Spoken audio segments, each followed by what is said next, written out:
it would be harsh to judge fund manager performance this year.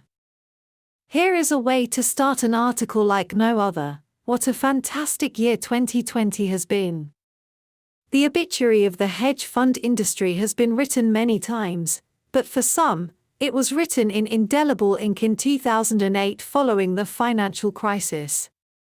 Commentators blamed the industry for its part in the global collapse, notwithstanding the fact that a huge majority of fund vehicles during that time were actually victims themselves. Ignoring the huge layer of red tape that subsequently encased the industry, this wasn't actually the largest cause for concern. The bigger problem was that once the S&P settled down, its solid and consistent performance led to a benchmark that the industry simply couldn't match.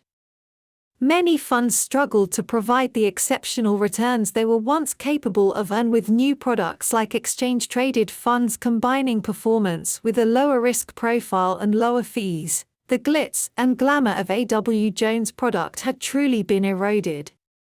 However, the inflow of investment remained, and while the lack of true performance caused general resentment, a shock to the global financial system might cause the passive investment models to fail, and suddenly the 2020 would look like money well spent. So the script for 2020 couldn't have been better written by Hollywood, although probably would have had a little more Dwayne Johnson. The flash crash in March could have led to the industry flourishing from that point forward. Dog funds. Sadly, a record 150 funds were classed as poor performers in the Spot the Dog list compiled by wealth manager Tilney Best Invest, which names and shames the worst performing investment funds, and reported a 65% increase in the number of dog funds, up from 91 in February. Interestingly, this is consistent with the tough time value investors have generally had over the last decade. Buying shares in companies which appear cheap given their fundamentals became a true art form, but the markets simply haven't played to the same rulebook, and one obvious explanation for this is the rise of tech firms, which are simply impossible to analyze using standard valuation tools. Brand strength and user adoption models seemingly become far more important than the profit line, for example. With a pandemic forcing the entire planet to go online simultaneously, the arguably overvalued tech stocks somehow continue to grow exponentially.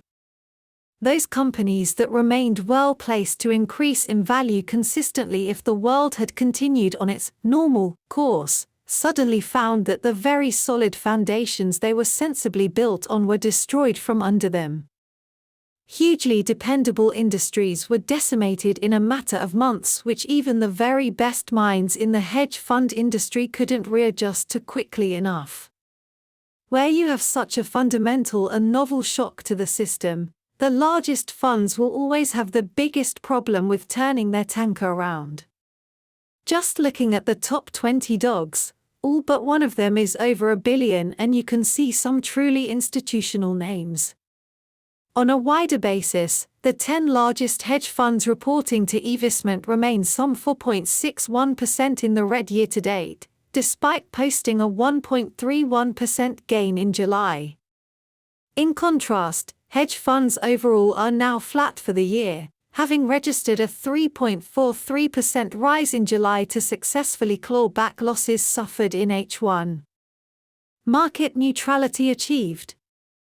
Being nimble and able to pivot in this type of market was always going to be advantageous. Digital rise.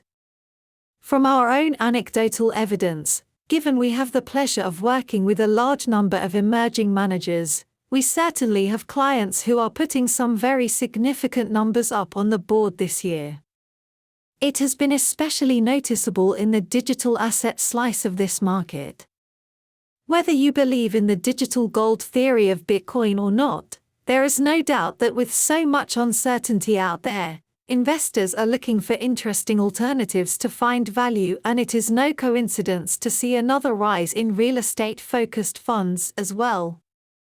It is entirely unfair to judge anyone in any industry on their performance this year, save for those that have craved volatility to demonstrate their worth. However, I think we have to let the year play out before making any sweeping judgments, but that makes the next Spot the Dog report all the more intriguing. Popcorn at the ready. This article was originally published by CityWire Wealth Manager.